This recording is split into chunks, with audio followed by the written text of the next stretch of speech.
Charlie from Alken reached out to me recently, and when I received the email, I had to think for a minute. Alken, where had I seen that name? And then I remembered this attractive dive watch that did the rounds on YouTube about a year ago or so. In all honesty, I thought it was quite nice, but it didn't grab me back then, and I wonder if that's a bit of a universal issue here. It is lovely, but you need to really get familiar with it before considering a purchase. Anyway, we agreed on a blue Model 2 as a preview of the brand, since there is a Model 3 planned for next year, which is incredibly attractive, as in get on my wrist right now. That said, unpacking this Model 2, I was very pleasantly surprised. Here's a dive compressor style, so not actually a mechanical compressor like the early dive watch designs. That is nowhere near as bulky in person as I feel it can look in pictures sometimes. And it has one feature which I mention in every single internal bezel review that I've ever made. Stay tuned to find out what that is. Alken is a member of the British Watchmakers Alliance, which I think is a good thing for us buyers. These brands appear to support each other and offer up advice to smaller brands. One of the brains behind Christopher Ward, Mike France, is the co-founder. It lends an aura of credibility, I feel, and that's good for a small brand. I will say this, the blue shade used here is absolutely lovely. It's like a late evening to me, just after the sunset and night is slowly creeping in, that blue. And I think that it is the pick of the bunch, out of the black and also white and black dials. They might be pretty good in person also, but this is easily my favorite, and I'm glad that's the one I got to film today. Okay, so why should you continue watching this video? Well, there's a secret party trick coming up, there's excellent lume, and I'll get so up close and personal with this dial that every single little minor blemish will be on full display. So if that's what you want to see, I got you covered. There are also chapter markers, so feel free to skip ahead if you like. So let's get stuck in.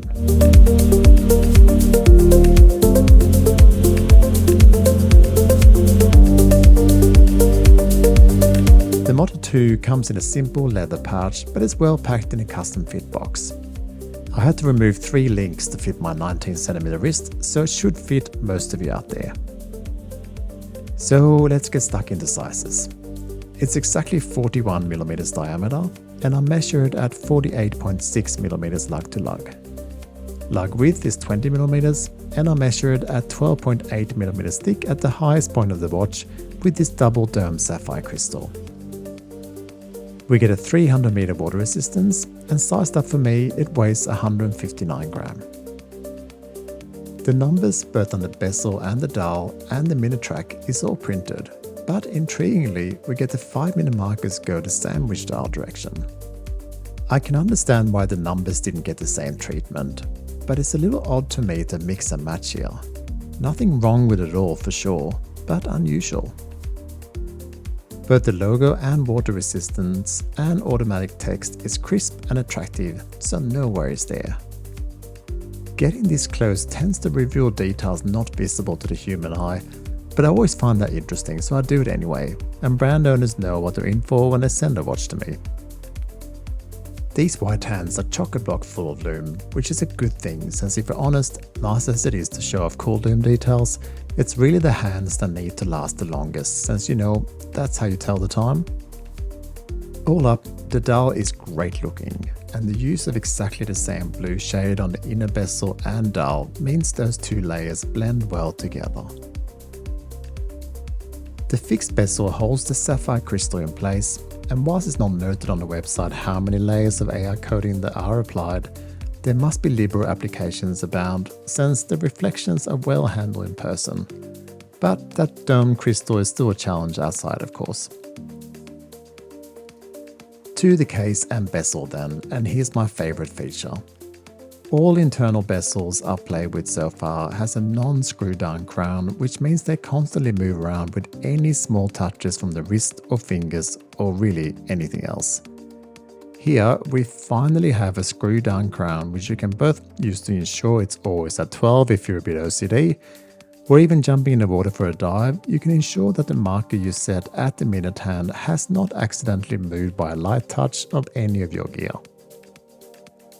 This is an excellent approach, and every single brand with internal bezels should do the same. The bottom crown is obviously also screw-in and works as expected with a decent pop-out action, and it's signed with a capital A, which is a bit odd perhaps since Alken is all lowercase. The case is a tad slab-sided, but the classic downward angle lugs that Sinn has used on so many watches to date look great. The lugs are drilled, which helps with the strap changes, and to be clear, this looks excellent on straps. Artem's new hybrid straps are incredibly comfortable and versatile, like worth a video alone since they're my new favorite strap. And this blue one I have here is to my eyes just the perfect match.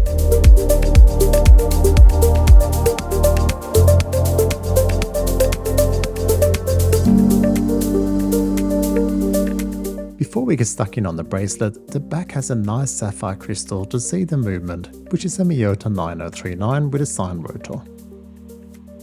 I have experienced absolutely zero rotor wobble nor any reminders at all wearing it that this is a Miyota movement, which goes some way towards proving that this is a well-designed and solid steel case.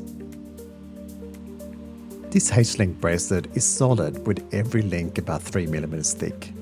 It's got screw-in pins, so easy to adjust, and the end links are female, which means they drop straight off the lugs, helping with wrist sizes that may struggle with anything longer than 48mm lug to lug.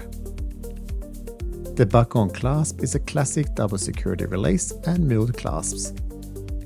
There is no quick adjust system here, but we do get 6 micro adjusts built in, so you'll find a fit that works for you.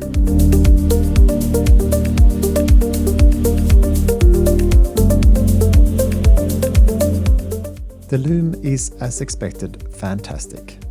It's Super Luminova BGW9 all over, and plenty of it.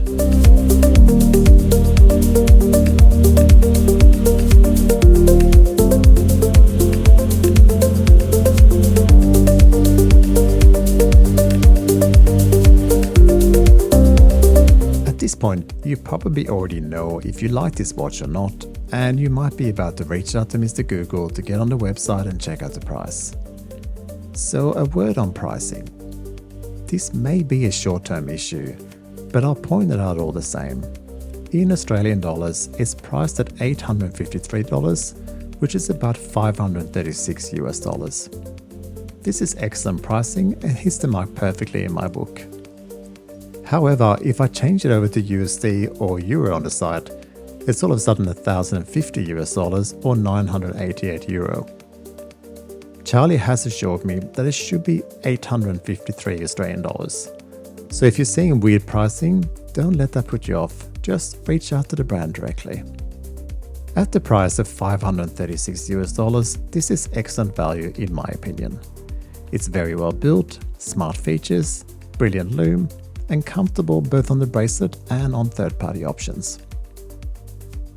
Again, you're also supporting a small micro brand where you're likely talking to the owner directly when you get in touch, which never gets old. You can add them on Facebook, join their groups, and keep chatting, and that is a massive difference to the many big brands they compete with. I, for one, really appreciate that. The main conundrum you face is if you go ahead with this Model 2, or if you put your money towards the Model 3, which is almost criminally attractive. If you can, and to quote the by now infamous ad, why not both? So an extra shout out to you that watched to the end of my videos, it is hugely appreciated.